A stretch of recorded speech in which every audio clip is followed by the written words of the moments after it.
আমরা দেখতে পাচ্ছি বাংলাদেশ ইসলামী ছাত্র শিবির আয়নাঘর প্রদর্শিত করতেছে।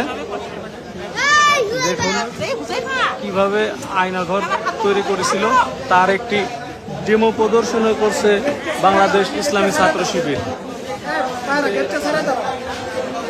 দেখুন কিভাবে আয়নাঘরের রুমগুলা ছিল, কিভাবে কয়েদিগুলা ছিল।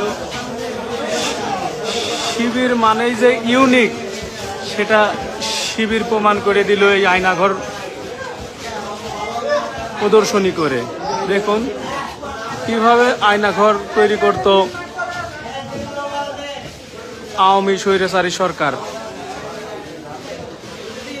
হাসিনার আমলে এরকম অসংখ্য মানুষকে জোর করে গুম করে রাখতো স্বৈরাচার হাসিনা।